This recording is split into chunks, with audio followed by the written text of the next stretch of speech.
Estamos ya de vuelta, la invitación es para que interactúe con nosotros con el hashtag a las 8:45, queremos conocer su opinión. En breve, la segunda entrevista de la noche, así que lo esperamos.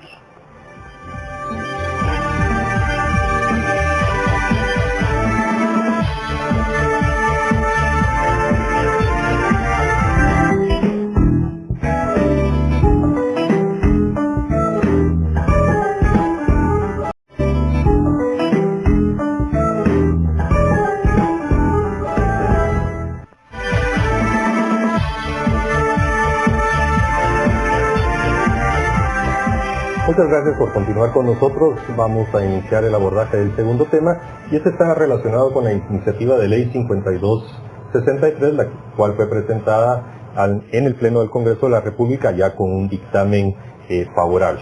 Esta común, de una manera general, se está hablando que es una iniciativa de ley que va a quitar los candados para agilizar la ejecución del presupuesto del año 2016. La Comisión de Finanzas y Moneda pues ya entregó ese dictamen favorable, ya fue conocida en su primer debate esta semana en el Pleno del Congreso de la República. Dentro de las propuestas que contiene esta iniciativa de ley, este dictamen, es por ejemplo liberar un monto de 10 millones de quetzales para los trabajos que la cartera de Cultura y Deportes deberá hacer en el Teatro Nacional Miguel Ángel Asturias, o por ejemplo la modificación del artículo 97 que, según los ponentes de la iniciativa de ley, permitiría que cerca de 3.500 obras de arrastre sean pagadas o ejecutadas por las municipalidades del país.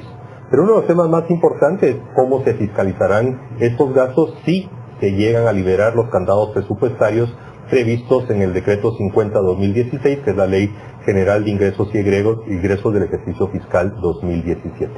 Para abordar este tema tenemos dos invitados. Inicialmente le damos la bienvenida al señor diputado Marco Antonio Orozco, vicepresidente de la Comisión de Finanzas y Moneda del Congreso, pero también le damos la bienvenida al licenciado Aníbal Samayoa, quien es analista en temas de transparencia y calidad de gasto.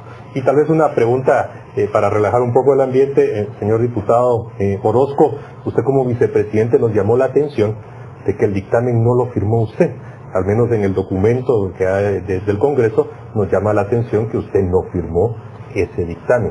¿Por qué no lo firmó, señor diputado? Bueno, yo tuve que hacer uso del artículo número 45 de la 41 de la ley orgánica del organismo legislativo, en donde aquel diputado que no razone su voto, haya firmado y razone su voto del dictamen, lo puede hacer de inmediato en el Pleno, dando los motivos por los cuales no se firmó. Y voy a iniciar con los cuales. El año pasado yo pertenecí también a la Comisión de Finanzas. Y en esto lo que se estuvo buscando desde el 2013, que Guatemala se sometió a los efectos de transparencia, asumiendo la responsabilidad de las normas COS, de la transparencia en la construcción, para que fueran aplicadas en el 2014, y de hecho vino 15 y 16, casi que se logró. Lo importante de esto era de que no solo los entes, llámese Contraloría General de Cuentas, la Secretaría General de Planificación y la misma Secretaría de Coordinación Ejecutiva de la Presidencia tenían que hacer el análisis de cuáles eran las obras que probablemente en un listado. No fui partícipe de esa decisión, lo hablé, razoné exactamente mi voto en la Comisión de Finanzas por tres razones fundamentales. La primera, artículo 23. El artículo 23 del decreto 50/2016. En este caso sería el artículo 3, creo que es el que está. Sí, el 3. No nos da los elementos claros para ver en el tema de MAGA y Ministerio de Desarrollo, para ver quiénes son los beneficiarios. Y voy. Ministerio de Desarrollo, las transferencias condicionadas, donde el Ministerio de Educación y el Ministerio de Salud Pública tienen que hacer uso de las facultades que verdaderamente los niños que están recibiendo esos dineros, las madres de familia que están recibiendo los dineros, deben de asistir a sus controles al Ministerio de Salud, que es de vacunación, control de peso. ¿Al puesto o al centro de salud más cercano? Más cercano. Esto casi que se obvió. ¿Y por qué se obvió? Se obvió porque debía hacerse un censo a través del Instituto Nacional de Estadística. ¿Pero qué era lo que se perseguía? Mire, desde el 2008 para acá, que se comenzaron con los temas reales de los presupuestos con transferencias sociales y las transferencias condicionadas, hay un padrón. Ese padrón no ha sido ni siquiera modificado, tampoco ha sido transparentado y mucho menos actualizado. Si en el 2008 uno de los niños al cumplir 5 años, estamos en 2016, hoy tiene 13 años y existe ese mismo padrón. Entonces es imposible. ¿A quién le estamos entregando esos bonos? Ahora, el licenciado Samayoa, ¿qué está fallando y quién está fallando en este año 2017 para que el Congreso de la República, que puso candados, ahorita los esté quitando? Sí, bueno, en realidad el tema se vuelve muy complejo a la altura del año en que estamos. Los candados se están levantando, a mi criterio personal, muy tarde en el año. ¿Por qué? Porque las partidas presupuestarias de cada cartera o de cada entidad del gobierno tienen que cambiar. Es decir, reciben y tienen que estar devolviendo porque no les es suficiente los cambios que tienen que realizar. Digamos, en el caso del artículo 23 que mencionaba bien el diputado, tenemos al MADA y al MIDES y se le está asignando y le están levantando, digamos, en este caso el candado, decir, miren... El candado es la condición del censo actualizado. Correcto, porque el decreto 50/2006 dice, previo a entregar la ayuda, requieren hacer un censo con el INE. Bueno, digamos que ahí no veremos el problema. El punto es que tienen el dinero para las transferencias, pero no tienen el dinero operativo para realizar el censo. Entonces, es decir, han estado batallando, pueden estar batallando 1 año, 2 años, 3 años, tratando de hacer el censo, pero no tienen el dinero operativo para poder generar este tipo de evaluaciones. Es decir, al final no se llega al punto. Entonces, cuando vemos una visión holística de lo que requiere ser el Estado, establecemos entonces que aunque se estén levantando candados, no se está teniendo la operatividad institucional que se requiere para poder llegar a las personas y contabilizar con datos concretos el efecto y evolución que en las materias correspondientes se deberían tener en el país. Ahora, señor diputado, uno de los planteamientos que hizo la cartera de Cultura era ponerle rejas al Palacio Nacional para protegerlo. Y ahora se le levanta el candado a estos 10 millones de quetzales para los trabajos en el Miguel Ángel Asturias. ¿Es algo más que ponerle rejas al teatro? No. En este tema de lo que yo conozco y lo que se platicó ahí, es de que, bueno, primero, que eso tiene que hacerse lo que hoy dice y que están de acuerdo. Porque en eso sí hay que tomar en consideración. No solo el Consejo Nacional de Protección Nativa de Guatemala, sino también lo que corresponde al Teatro Nacional, que se dejó mal en el presupuesto. Eso sí es una falencia. ¿Verdad? Que ahora se tiene que corregir para pasarlo el gasto a desarrollo humano. Si no, no pueden operarlo. Al rubro de gasto. Al rubro de gasto. Para que lo pueda, más que contabilizar, pensaron que el mismo teatro era una unidad ejecutora y no lo es. Quien es unidad ejecutora es el Ministerio de Cultura y Deportes. Luego, en el tema de, perdón, que me retrotraiga también al tema del Consejo Nacional de Protección Nativa de Guatemala. En esto se dejaron 6.5 millones y también se encontró en el problema de que se operó como 6.500 quetzales.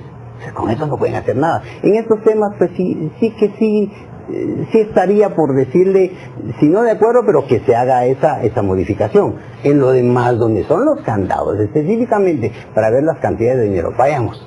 El Ministerio de Desarrollo son 725 millones de quetzales.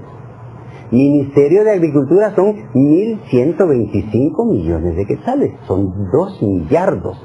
Ya no se diga entonces la inversión del Ministerio de Comunicaciones, que también se habla de eso, que asciende por arriba de 1 millardo. Estaríamos hablando que al romperse, al darse la libertad de ejecutarse y no quedar en estos candados, estamos hablando de 3 millardos de quetzales, con una liberación que nosotros, la propuesta de oponerme es, sí señor, pero debe de considerarse que hayan constancias de disponibilidad presupuestaria, constancias de disponibilidad financiera, que haya convenios y contratos firmados y que exista de inmediato la bitácora autorizada. Porque entonces todo lo demás se puede convertir en cualquier cosa. Y de las 3.500 obras que se habla, fue claro el subcontralor de la Contraloría General de Cuentas que más allá de 3.500 obras vienen de arrastre, y que también se han dado cuenta que hay 1.500 obras que no tienen ni un solo documento. Otro problema es que deuda de arrastre es legal, porque si no se va a estar pagando una deuda que no cumpla con todos los requisitos que están en esos candados. Señor diputado, vamos a continuar con este debate de discusión, pero tenemos que hacer un breve corte y regresamos después del mismo.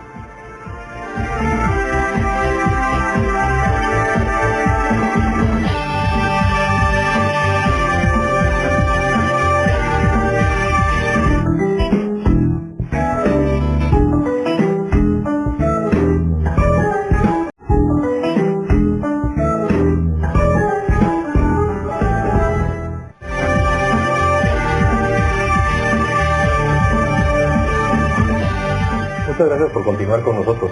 Licenciado Samayoa, hay una reforma propuesta al artículo 12 del decreto 50/2016 que se refiere a transferencias, y lo que llama la atención es la parte final que le agregan y que no estaba en la ley vigente, y básicamente es para poder transferir a instituciones internacionales y de diferente naturaleza y que reciban recursos. ¿Cómo analiza, cómo visualiza usted este tema? Mire, en el tema Estado hay siempre tareas pendientes que realizar. El punto es que hay unas que son previsibles y otras que no. El Congreso debe ser capaz de entender cuáles son necesarias. Hay que entender la visión, por ejemplo, presidencial, que empieza a hablar de un censo. Y entonces es ahí donde vamos a decir, se requieren más recursos. En ese sentido, se establece entonces la necesidad de reformar este artículo, agregarle esa parte, porque establece, salvo que hayan instrumentos internacionales, convenios o acuerdos con esas entidades previamente establecidas por el Estado y ratificados por el Estado, pueden aceptar fondos de entidades obviamente no gubernamentales, internacionales, nacionales, entre otras. Obviamente esto abre un foco de alerta. Digamos que para el Estado es de tranquilidad, porque vamos a recibir más fondos para realizar nuestra misión, objetivos, pero ¿cómo fiscalizamos este tipo de dinero que se está recibiendo? ¿Bajo qué circunstancias vamos a establecer el parámetro de medición en que se debe establecer y llegar a los fines concretos? Es decir, no se ha tenido esa fuerza que se requiere para poder entender que el Estado, aunque tiene múltiples actividades, en este caso estamos dejando una puerta abierta, muy, yo diría, seria, para el ciudadano de fiscalizar y en nosotros no saber, porque si vemos la relación agente principal, en este caso vamos a decir que nosotros somos el agente, no logramos entender cómo fiscalizar al 100% esta parte, que de alguna manera puede ser preocupante y puede comprometer en muchos aspectos a instituciones o órganos del Estado. Ahora, diputado Orozco, siempre construyendo en el planteamiento del licenciado Samayoa, ¿qué garantías hay para el ciudadano común de que en 6 meses o menos, porque ahorita se está iniciando el debate de esta iniciativa de ley, en el tiempo que queda del año, en el tiempo que queda del ejercicio fiscal, qué garantía hay que esos más de 3 millardos de quetzales van a ser gastados eficiente, eficaz, efectiva y transparentemente? Bueno, es que el tema, uno es transparencia, el otro es la calidad de gasto, pero aquí es la inversión, porque este no es un gasto, porque esta es inversión en desarrollo humano. Y vamos entonces Ministerio de Desarrollo, Ministerio de Agricultura. ¿En función de qué? De erradicar la pobreza y extrema pobreza. ¿Y tienen las capacidades para ejecutar? No, vayamos entonces. Es que no han habido. Si usted puede ver ahorita, ¿cuánto es la ejecución presupuestaria? No necesariamente. Pero los ministros dicen que parte es precisamente por estos candados. Bueno, vamos por partes. Los candados son exclusivamente, llámese, para la construcción. Porque mírese, en el tema del Ministerio de Desarrollo está claro que era el INE quien tenía que realizar eso. El INE dice, no tenemos dinero, no tenemos la capacidad, menos tenemos nosotros las capacidades instaladas en el recurso humano. Pues bueno, en esto ahora lo transfieren a que sean las propias unidades las que vayan, pero la garantía que se está queriendo transmitir al pueblo es que no necesariamente la fiscalización es única y exclusivamente de los diputados, sino también de la población. Creo que es el momento de esa cultura. Diputado, ya para ir terminando y concluyendo, la iniciativa, el dictamen ya pasó el primer debate. ¿Usted considera que de aquí a unos 15 días, 3 semanas, pase su tercer debate de esta iniciativa de ley. ¿Cómo ve el ambiente político a favor o en contra de la 5263? Bueno, mire, los partidos que están dentro de la Comisión de Finanzas, excepto 2, que no tuvieron la participación, no es porque no hayan querido, sino porque no los aceptaron, hay que considerar esto. Supuestamente hay un consenso en los que integran la Comisión de Finanzas, pero en el tema del Pleno, creo que va a estar un poquito difícil. Y va a estar un poquito difícil porque todos le van a que sí se puede apoyar en el tema de carreteras, porque si no va a seguir lo mismo, ¿verdad? Que a partir del 1 de julio van a decir, no pudimos porque el Congreso no autorizó. Pues yo le agradecemos bastante, señor diputado, licenciado Samayoa, por su intervención. Con esto hemos concluido la fase de debates, pero quédese con nosotros porque ya Mario Rosales está listo para recibir la estafeta. Mario, muy buenas noches. Hola, ¿qué tal, Mariano? Buenas noches y también buenas noches a toda la audiencia de Canal Antiguo. Entramos ya puntual noticias a las 10 p.m. para debatir y analizar junto a usted un tema de coyuntura nacional, el cual le presentamos ahora. Este segmento es presentado por Cemento Regional, el super